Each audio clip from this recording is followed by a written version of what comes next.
नमस्कार दोस्तों, एक बार फिर से मैं आप सबों के सामने उपस्थित हूँ और आज मैं आपको बताऊंगा कि सिंपल फ्यूचर टेंस में जितने भी तरह के सेंटेंस होते हैं हम आज एक ही दिन में सीखेंगे। अफर्मेटिव, नेगेटिव और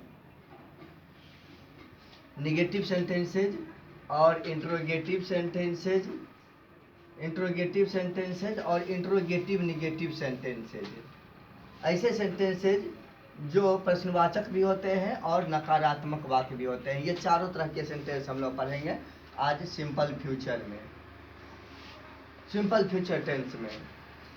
उससे पहले मैं आपको एक बात बता दूं कि बचपन को अगर आपसे पूछा जाएगा किसी भी इंसान के जीवन का सबसे गोल्डन पीरियड क्या होता है, सबसे स्वर्णिम युग, तो आप उसको बचपन ही कहेंगे। बचपन को स्वर्णिम युग क्यों कहा जाता है? बचपन को जीवन का सबसे स्वर्णिम समय इसलिए कहा जाता है कि एक तो आप बचपन के दिनों में बिल्कुल आज़ाद रहते हैं, आपको किसी तरह की चिंता नहीं रहती है, घर की परेशानियां नहीं, ना तो कोई आर्थिक परेशानी या कोई दूसरी परेशानी नहीं। दूसरी जो सबसे बड़ी बात है कि आप अपने बचपन का जितना ही अच्छा सदुपयोग करते हैं, आपका आगे का जीवन उतना ही अच्छा होता है। आप इस समय को जितना ही बर्बाद करते हैं, बेकार के कामों में लप्स करते हैं, आपके आने वाला जो समय है उतना ही आपका प्रॉब्लम से भरा हुआ होता है। एक बात कहा गया है कि one things at one A time. अगर आपको अपने जीवन में सफलता पानी है या आपको अपने जीवन में एक अच्छा आदमी, कामयाब आदमी कहलाना है, तो आप एक समय में एक ही काम करें। पढ़ने के समय में सिर्फ पढ़ें और खेलने के समय में सिर्फ खेलें। पढ़ने के समय में खेल की बातें ना करें या खेलने की चिंता ना करें कि कब खेलने जाएंगे, और जिस समय खेल रहे हैं उस समय पूरी तरह से खेलिए, मन लगा कर के आप खेलिए। उस समय होमवर्क की चिंता या क्लास वर्क की चिंता मत आप कीजिए कि होमवर्क नहीं बना है, कैसे खेलें, इतना काम बचा हुआ है, कल स्कूल जाएंगे तो सर मारेंगे, ऐसा मत कीजिए। आप खेलने के समय में जी भर के खेलिए, बिल्कुल चिंता मुक्त होकर के खेलिए, तभी आप अपने खेल में 100% दे आएंगे। ये जरूरी नहीं है कि जब हम कोई मैच खेलने जाए तभी मन लगा करके खेलें। आप घर में भी खेलें या अपने दोस्तों के साथ भी खेलें, तो आप मन लगा करके खेलिए। यही आदत आपको जीवन में कामयाब बनाएगी। अगर आप पढ़ने के समय में खेल की चिंता करेंगे और खेलने के समय में पढ़ने की बातें लाएंगे, तो आप ना तो खेल का मजा ले पाएंगे और ना ही आपकी पढ़ाई ठीक ढंग से हो पाएगी। अब हम लोग चलते हैं सिंपल फ्यूचर टेंस में। तो सिंपल फ्यूचर टेंस में जो हमारा अफर्मेटिव सेंटेंस होता है, अफर्मेटिव सेंटेंस में आमतौर पर हम लोग सबसे पहले सब्जेक्ट लगाते हैं और सब्जेक्ट के बाद हम लोग शैल या विल का प्रयोग करते हैं और उसके बाद V1 का प्रयोग करते हैं। V1 का प्रयोग करते हैं और अगर कुछ ऑब्जेक्ट रहता है तो हम लोग ऑब्जेक्ट लगाते हैं।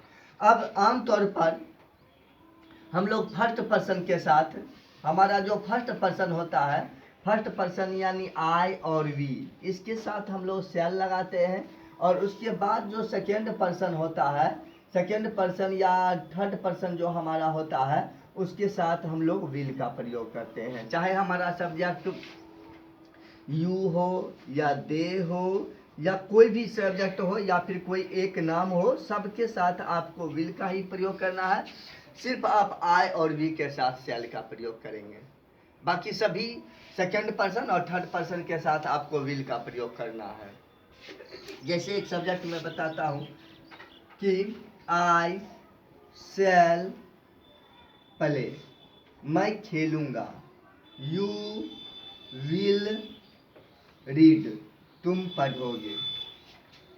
अब हम लोग चलते हैं इसके निगेटिव पर।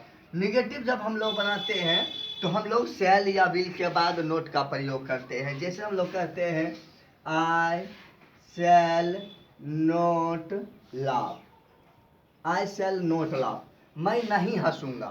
और उसके बाद जब हम लोग विल बनाएंगे, you will not swim, you will not swim, तुम नहीं तैरोगे, तुम नहीं तैरोगे।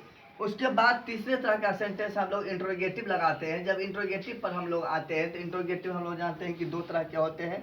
तो ऐसे इंट्रोगेटिव सेंटेंसेस जहाँ पर वाक्य के शुरुआत में ही क्या लगा रहे हैं, तो वहाँ पर हम लोग शैल या विल से प्रयोग करते हैं। जैसे हम लोग कहते हैं shall you read, shall you नहीं, शैल I read, shell I read, क्या मैं पढ़ूंगा। क्या मैं पढ़ूंगा। उसी तरह से अगर विल वाला हम लोग बनाते हैं, will you play, will you play, क्या तुम खेलोगे। लेकिन अगर हिंदी वाक्य के बीच में क्यों, कब, कहाँ आए, तब हम लोग कैसे बनाएंगे। तो सबसे पहले मान लिया कि एक सेंटेंस हमारा कि मैं क्यों पढ़ूंगा, मैं क्यों पढ़ूंगा। तो सबसे पहले क्यों का अंग्रेजी हम लोग लिखेंगे वाई, उसके बाद हेल्पिंग वर्ब लगाएंगे सेल, उसके बाद आई लिखेंगे और उसके बाद रीड लिखेंगे। वाई सेल आई रीड, मैं क्यों पढ़ूंगा। और इसी तरह से अगर कब, कब से शुरुआत रहेगी तो आप व्हेन से शुरुआत करेंगे।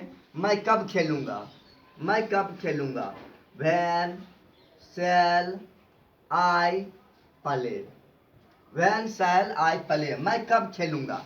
अब हम लोग एक तीसरे तरह के सेंटेंस पर चलते हैं जहां पर इंट्रोगेटिव और निगेटिव दोनों जुड़ा हुआ रहता है।